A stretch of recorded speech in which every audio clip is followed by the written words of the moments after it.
Topulomotorius, Trochlearis, Trochlearis, Trigeminimus. Aduh, ada dia. Mata dia dipinset tambah. Nambah jadi 10 ini. Anjir, amin. Ada yang buku-buku itu. Pagi. Oke, tidur.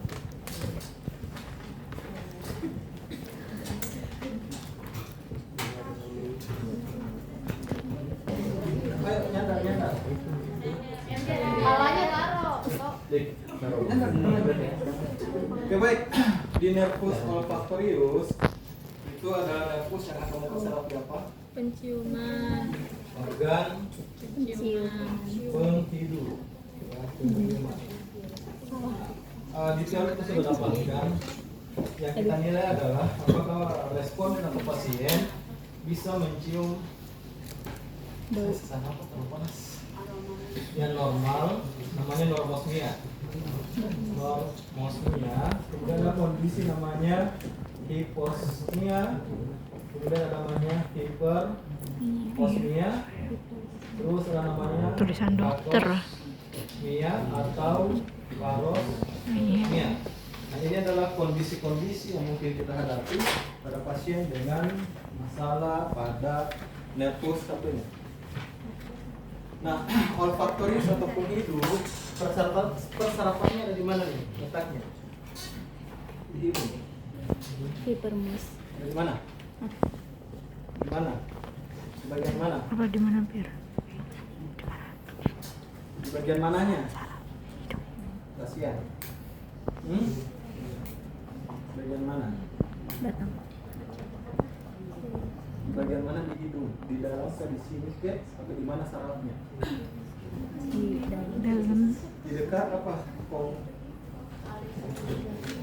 Congca nasalis superior atau ya lapisannya congca nasalis superior, ada medial, ada inferior. Dia di congca nasalis superior di bagian atas, ya.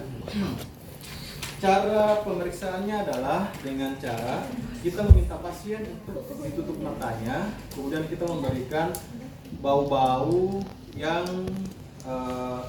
umum atau bau-bau kepada pasien. Tidak boleh menggunakan bau-bau yang bisa mengiritasi sistem persarapan. Misalnya kita berikan bau alkohol, itu tidak boleh karena itu bisa mengiritasi saluran pernapasan. Nah, pemeriksaannya kita lakukan pada kedua hidung dengan cara bergantian atau bisa satu kali.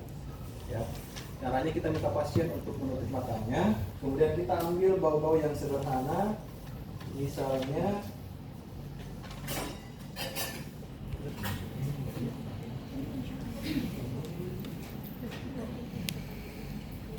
panas banget ya.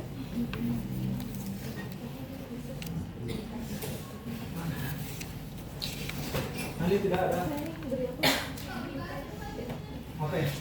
Jendela, pintu, coba juga.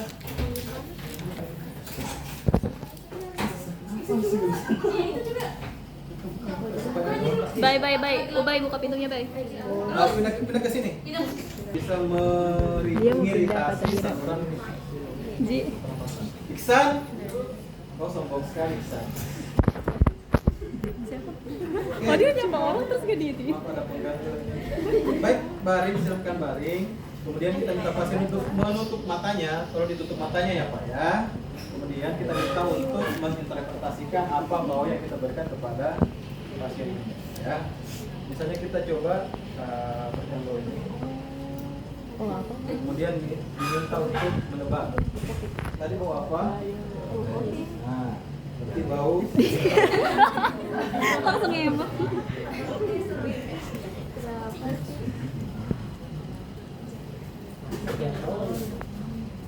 Jangan dilihatin.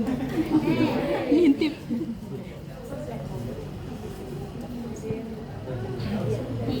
Langsung jawab baunya ya. Ini bagi matanya, dia lihat ya. Ini bau apa?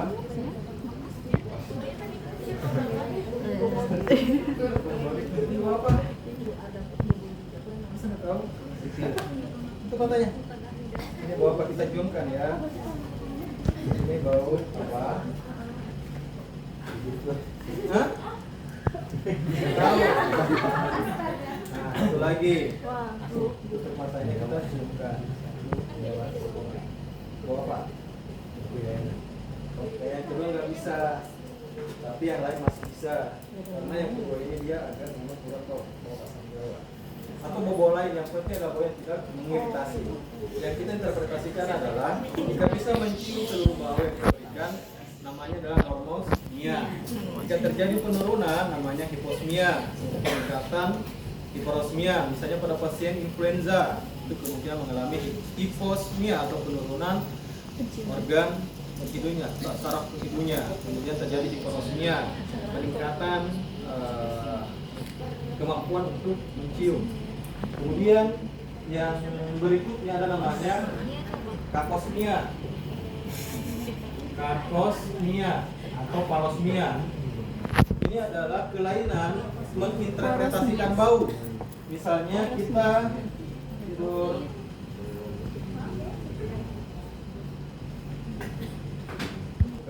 ini bau apa? Kita berikan kiri dan kanan ya. Bau apa? Enggak lagi. Hah? Ayo. Dari itu tajam. Ulang. Tutup matanya. Yang jujur ya, jangan dibuka.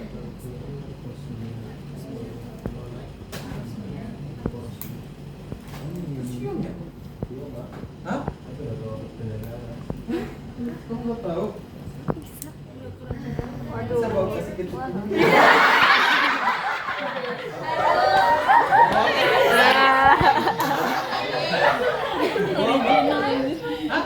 Kok jahe? Nah, kita kasih minyak kayu putih. Aduh. Dikira bau jahe. Itu Hiposmia, namanya parosmia. Salah menginterpretasikan. Kalau kakosmia misal nih kita kasih bau minyak kayu putih ternyata dianggap sebagai bau amis, bau besi, itu adalah kakosmia. Ya, salah menginterpretasikan. Ada juga pada pasien-pasien dengan halusinasi penciuman, ya, bisa mengalami yang namanya kakosmia atau parosmia. Ayo, panas sekali. Nggak kuat. Kita orang gunung nggak bisa terbang. Bukan orang gunung. Nah, optikus ini untuk apa? Pertama adalah ketajaman penglihatan. Yang kedua adalah apa? Untuk ketajaman penglihatan ini mau untuk lansia ini. Jadi begitu. Ya. Ya kan tendang. Ini untuk lansia. Ketajaman penglihatan. Ada nggak di sini pakai kacamata? Tempat pengukuran kacamata yang dilihat sinyalin kanan nih, ini untuk lansia. Mulai Tapi jadi untuk lansia nih, kelihatan kalau kan? lansia kita gunakan ini jarak Iya, 6 meter. janganlah. Kemudian kita minta untuk dia mengikuti, bukan menyebutkan angka kalau pada lansia atau huruf, ya.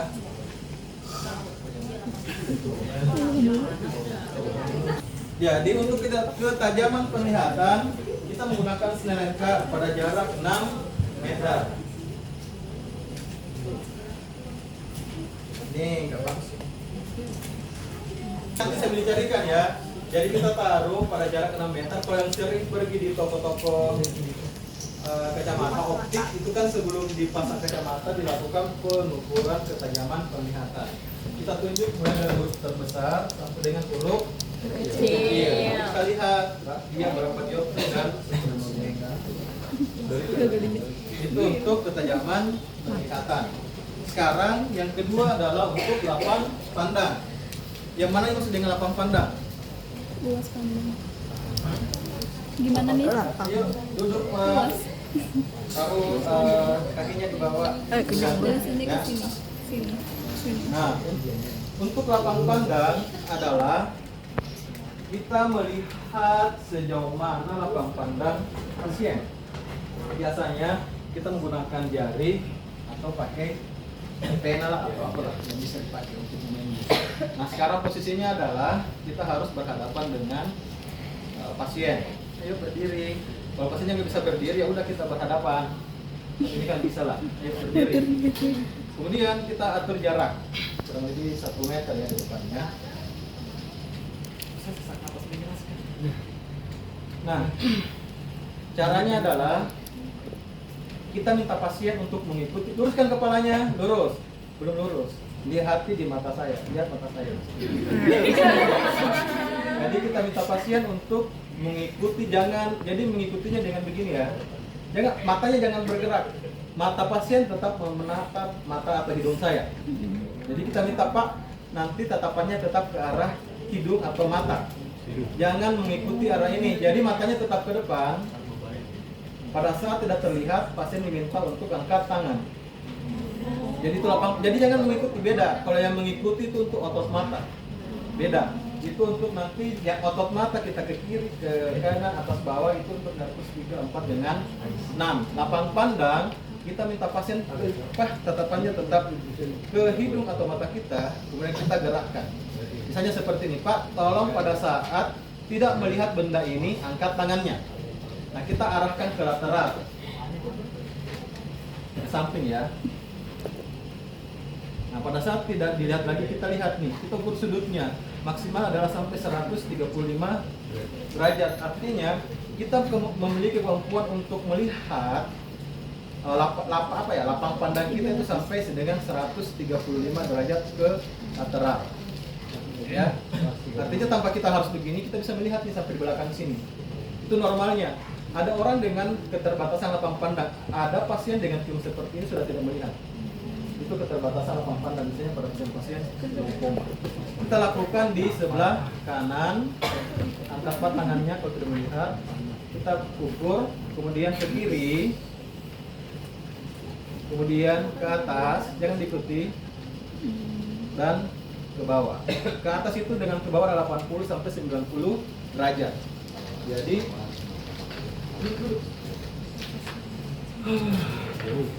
ini misalnya kepala pasien ke kanan itu atau ke kiri sampai dengan 135 derajat. Artinya 35 derajat itu kan dari sini nih. Ini kan sudut 90 derajat.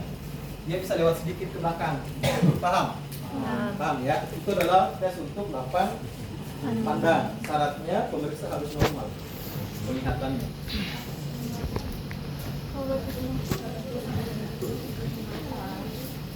Udah? Itu yang kedua. Kemudian yang ketiga adalah optikus. Satu lagi, kita memeriksa lagi ya. Lupa sih.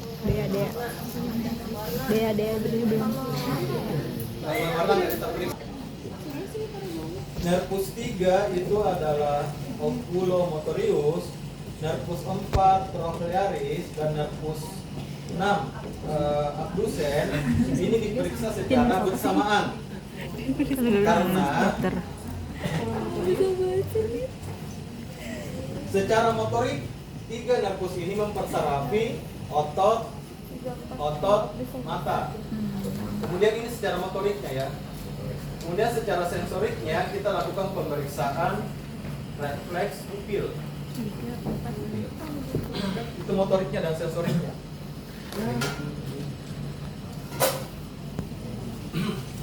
Nah, untuk yang 6 otot mata, yang mana saja tuh 6 otot mata? Musculus rectus apa? Rectus oblik, lateral, medial. Jadi kita bisa mengangkat mata ke atas, ke lateral, ke medial, superior, inferior, lateral, medial, kemudian oblik, memutar mata ke arah medial dan memutar mata ke arah lateral. Paham nggak maksud saya tuh? Masih nggak paham lagi. Apa kalau lateral? Nggak paham lagi kau. Apa, Rafli? Lateral itu ke samping, medial ke tengah, superior, inferior. oblik itu memutar, oblik lateral, oblik medial. Ini dipersarafi oleh 6 otot mata ini dipersarafi oleh nervus tibial 4 dengan 6. Cara pemeriksaannya adalah, ayo balik aja deh, atau duduk. Kita duduk, pasien kita dudukkan, kemudian kita berhadapan dengan pasien. Cuma kalian nggak lihat, kita berdiri aja. Kemudian kita minta pasien untuk mengikuti, ini mengikuti ya, mata minta mengikuti benda yang kita tunjukkan. Ikuti ya Pak, ke kanan, tengah, ke kiri, ke atas, ke bawah, kemudian objeknya mutar, ya, kemudian mutar lagi.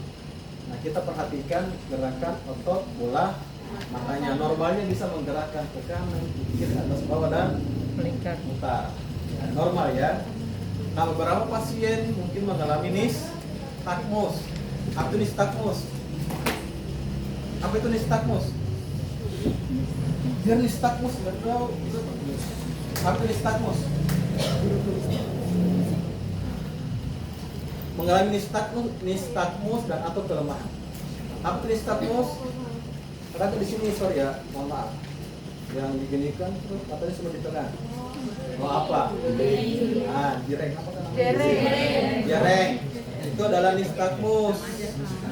Oh sorry, nistagmus itu gerakan otot mata yang tidak terkontrol. Jireng, juling itu adalah adanya kelemahan pada otot mata. Misalnya, otot matanya yang tertarik ke tengah. Berarti lemahnya di sini, medialnya. Jadi posisi bola mata hitamnya itu ada di tengah. Ada orang yang bola matanya ke kanan, ke samping. Berarti yang lemahnya ada di lateral. Itu dia akan tertarik ke kalau lemahnya di medial dia tertarik ke lateral. Kalau lemahnya di medial, di lateral tertarik ke medial. Jadi dia tertarik ke otot yang bagus.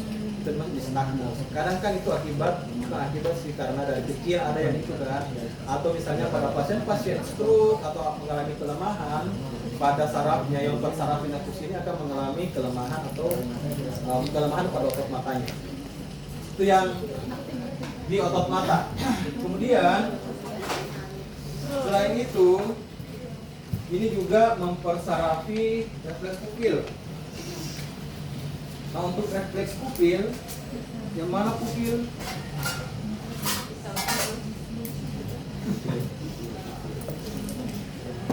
Gimana caranya? Periksa pupilnya, udah pernah kan? Kamu tiduran?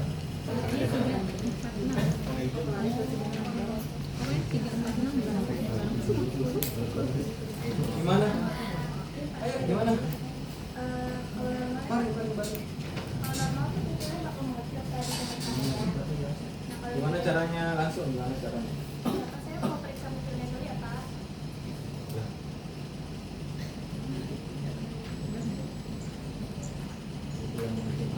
Oke, yang lain nanti perbaiki temannya. Enggak baca yayasan.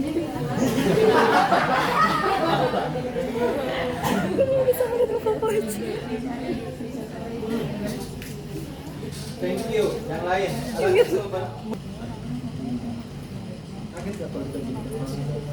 Caranya gimana? Pak, permisi ya, perhatikan. Saya periksa pupilnya dulu ya Pak, periksa matanya. Coba Bapak dibuka matanya dengan lebar. Kita arahkan cahaya jangan dari depan begini, tapi dari samping. Permisi ya Pak. Kemudian kita nih. Jangan boleh kan? Jadi kita dari samping. Yang kita perhatikan adalah apa? Pupil. Yang mana itu pupil? Yang kita perhatikan adalah apakah terjadi miosis atau mitriasis. Ini mata kan? Ini di dalam. Ini ada iris. Normalnya misalnya kayak gini. Misalnya normalnya kayak gini nih. Pada saat kita berikan cahaya, pupil akan mengalami apa? Pengecilan. akan mengalami miosis. Terus pada pasien-pasien dengan koma atau penurunan kesadaran atau akan meninggal akan mengalami midriasis total. Ini namanya midriasis. Nah, dia melebar. Midriasis. Ya. Normalnya tadi udah benar temannya. Normalnya adalah pada saat kita berikan cahaya maka terjadi miosis. Pada pasien-pasien stroke kemungkinan terjadi asimetris, misalnya terjadi kelemahan di sisi kiri, kemungkinan dia akan mengalami midriasis. Meskipun tidak total ya, kita berikan respon cahaya itu tidak berespon, tapi sudah mengalami midriasis. Midriasis itu pelebaran. Nah, pada pasien-pasien yang sudah mati secara biologis, artinya otaknya sudah tidak berfungsi, itu akan mengalami midriasis total. Itu kita lihat, kita buka mata, itu sudah midriasis total. Itu sudah melebar. Itu caranya untuk melihat apakah seseorang sudah mengalami kematian secara biologis, artinya otaknya sudah. Tadi pada pasien stroke midriasisnya dulu. Oke, itu untuk yang nafas 3, 4, 6. Jadi ada yang kita periksa adalah otot mata. Kemudian yang kedua adalah kita lakukan sensoriknya adalah pemeriksaan refleks pupil. Kemudian yang ketiga adalah kita memeriksa refleks kornea. Itu refleks kornea kita ambil tisu atau kapas ya. Kita buat minut runcing. Kemudian ayo tiduran. Dicolok katanya gini. Nah, kemudian kita buka mata pasien. Maaf ya Pak, matanya tetap menghadap ke depan. Lihat aja ke depan, lihat ini. Kemudian kita colokkan matanya ya. Kita sentuh sedikit pada daerah kornea. Nah, normal berkedip atau ada refleks. Kalau yang pada pasien stroke atau mengalami kelemahan pada otot di kornea ini itu tidak akan berkedip. Kemudian selanjutnya kita cek kemampuan kelopak mata membuka atau tidak, ya, namanya ptosis. Jadi kalian ingat nggak almarhum Presiden Gus Dur? Bagaimana mata sebelah kiri, mohon maaf, itu kan ada kelemahan itu tertutup kan, itu namanya ptosis. Jadi kelemahan pada otot, pada kelopak mata. Caranya kita lihat. Kemudian yang kedua adalah cara pemeriksanya untuk kelopak mata adalah kita minta pasien untuk tutup matanya, terus kita taruh tangan kita. Kita minta pasien untuk membuka mata, kita bandingkan kekuatan otot mata kiri dan kanan sama apa ini. Itu mungkin nggak ada di panduannya ya, saya tambahkan. Itu nervus 3, 4, 6. Jadi saya ulang, nervus 3, 4, 6 diperiksa secara bersamaan untuk otot mata. Kemudian yang kedua adalah refleks pupil, yang ketiga adalah refleks kornea. Terus selanjutnya adalah nervus kelima. Nervus kelima adalah trigeminus.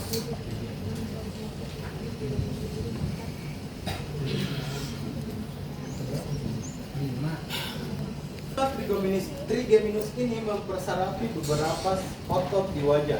Caranya adalah kita minta pasien untuk, Pak, coba. Nah, jadi kita taruh tangan kita di sini. Ini mempersarapi otot masseter dengan temporal, musculus temporal dengan masseter. Kita taruh tangan kita di temporal daerah sini dengan masseter. Terus kita minta pasien untuk mengatupkan kayak orang mengunyah. Pak, mengunyah. Nah, kita raba dan rasakan apakah kekuatan otot di sebelah kiri dan kanan sama. Di masseternya dengan musculus temporal. Di sini. Sini ya, sini dengan sini. Nah, kalau kita kan katupkan mulut gini ya. Waktu Kan bisa di sini. Rasanya di sini nih temporal. Ini namanya musculus temporal, di sini masseter. Kalau sama kiri dan kanan itu normal, ya. itu di nervus 5.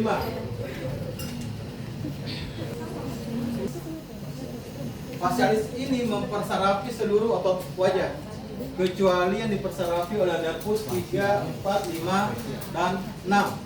Cara pemeriksaannya kita bandingkan kiri dan kanan ya, kesimetrisan kiri dan kanan. Caranya adalah kita minta pasien untuk mengerutkan dahinya. Pak, urutkan dahinya. Kita bandingkan kiri dan kanan. Yang kedua adalah Pak, coba kembungkan pipinya. Ada kok orang stroke kan nggak bisa. Ya, terus coba moncongkan bibirnya.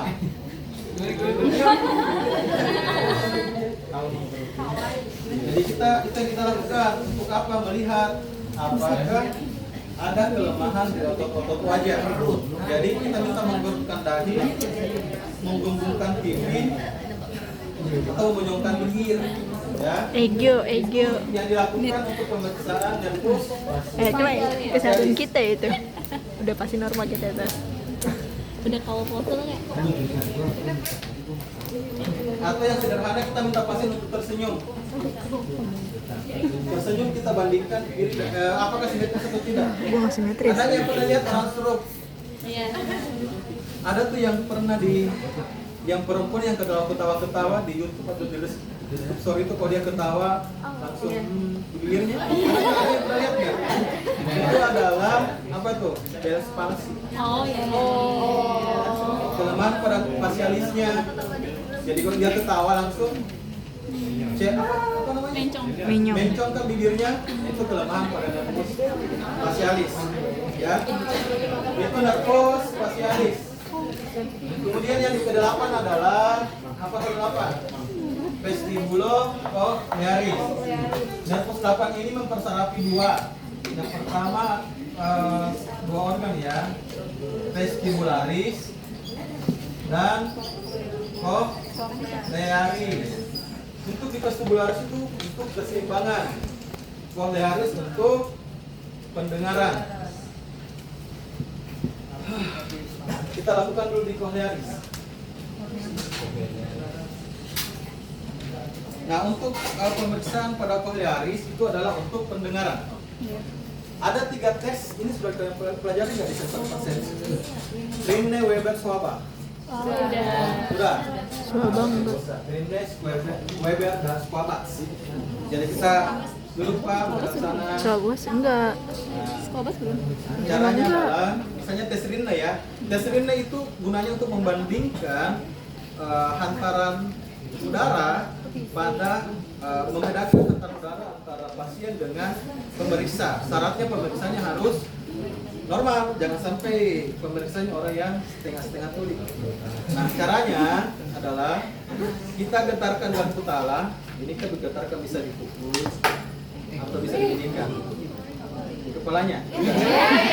Kita langsung begini ya. Caranya gini. Kalau saya Sebenarnya ini berarti. kita getarkan. Nah, Pak, kita instruksikan, Pak, pada saat sudah tidak mendengar, angkat tangan ya. Kita getarkan. Kita taruh di depan telinga. Syaratnya dia harus di tempat yang dia. Angkat tangan pada saat tidak mendengar.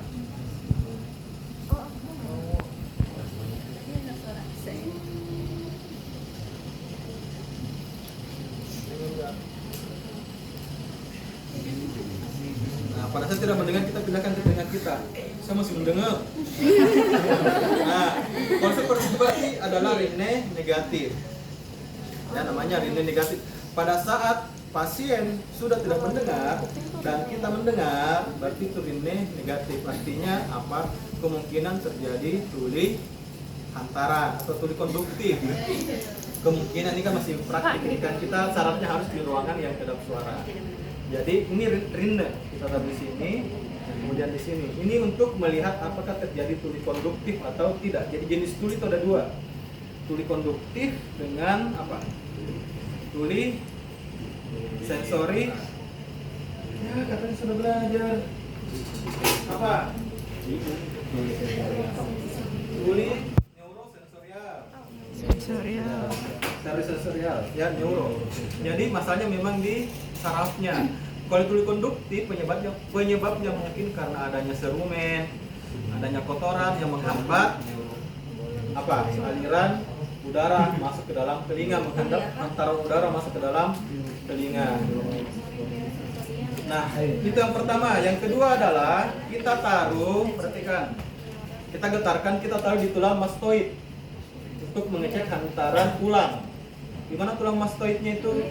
Di sini, belakang telinga menonjol. Ya, kita getarkan. Ya, taruh di mastoid di sini. Kemudian sama pada saat tidak mendengar, angkat tangan. Kemudian kita taruh di mastoid kita. Ya, kita bandingkan pemeriksa dengan pasien, bukan membandingkan sih. Artinya gini, pada saat dia mendengar, tidak mendengar lagi, kita taruh nih masih mendengar, berarti itu rina negatif. Kalau kita mendengar, dia tidak mendengar dan kita sudah juga tidak mendengar, itu rina positif, artinya dia normal. Paham? Kemudian ada tes Weber dengan tes Quabatz. Weber itu yang ditaruh kiri dengan kanan sama atau taruh di depan. Kemudian ada Quabatz dan seterusnya lah, sampai kita bisa pelajari. Nah, itu untuk kohlearis. Vestibularisnya atau keseimbangan, caranya adalah banyak cara. Kita bisa lakukan step-in test. Step-in test. Jadi step-in test itu tes jalan di tempat. Jadi kita minta pasien untuk taruh ini harus nyalakan. Bantu temannya. Sorry, Romber test. Gini ya guys. Romber. Ini Alma tolong ini dong. Majuin dah mainin udah. Maju apa depan? Sambil ngevideoin. Iya ya. Kameramen. Romber test. Caranya adalah coba ke atas. Taruh semua HP-nya. Kamu melakukan. Berapa nih? 9 dan 11. Ya, 9 dan 11. Prosopharyngeus dan vagus. Ini dilakukan pemeriksaan secara bersamaan. Caranya adalah kita minta pasien untuk bilang A. Yang kita cek adalah apakah ada suara serak atau parau, atau kita minta pasien untuk menyebutkan kata R. Ada yang cadel, itu berarti ada kelemahan pada nervus 9 dan 10-nya. Kemudian yang kedua adalah kita lakukan pemeriksaan pada refleks muntahnya. Kita berikan goresan pada daerah palatunnya. Ya, kita goreskan ada refleks muntah atau tidak. Kemudian itu di nervus 9 dan 10. Kemudian nervus 11. Nervus 11 adalah aksesorius. Dia lagi minta kursi. Nervus 11 hanya ada motorik. Aksesorius. Caranya adalah kita minta pasien untuk mengangkat bahu karena nervus vagus ini mempersarafi otot otot trapezius dan musculus sternocleidomastoideus. Jadi aksesorius ini dia mempersarafi otot trapezius dan musculus sternocleidomastoideus. Wah, panjang banget. Jadi otot yang dipersaraf yang pertama adalah musculus trapezius. Trapezius yang di sini nih, ya. Bahasa Indonesianya apa ya? Di sini. Di punggung mah di sini. Ini nih, yang pundak. Kalau pernah orang lihat orang gym yang di sini besar itu kayak kodok, itu orang pijat di sini. Nah, caranya adalah kita taruh tangan kita di pundak pasien, kemudian coba Pak diangkat bahunya, pundaknya. Nah, kita bandingkan kekuatan kiri dan kanan. Kita berikan tekanan sedikit. Nah, biasanya pada pasien yang mengalami kelemahan dia akan lemah di salah satu sisi. Yang kedua adalah musculus sternocleidomastoideus. Yang mana tuh? Coba nengok. Otot sternocleidomastoideus yang ini nih. Ini mastoid sampai dengan di sternum. Ini otot sternocleidomastoideus. Dari sternum sampai dari mastoidnya sampai ke sternum. Cara pemeriksanya adalah kita minta pasien untuk menengok ke kiri, kemudian menengok ke kanan. Kita bandingkan kontraksi otot antara di kiri dan kanan. Selesai. Gampang. Yang terakhir adalah hipoglossus. Hipoglossus untuk apa? Hipoglossus untuk apa? Kita minta pasien untuk mengeluarkan lidahnya. Coba Pak, keluarkan lidahnya. Kalau orang suruh kan dia dari kiri atau ke? Nah, itu kalau kita lagi pose itu. Nah, itu 12 saraf kranial. Ada pertanyaan? Ini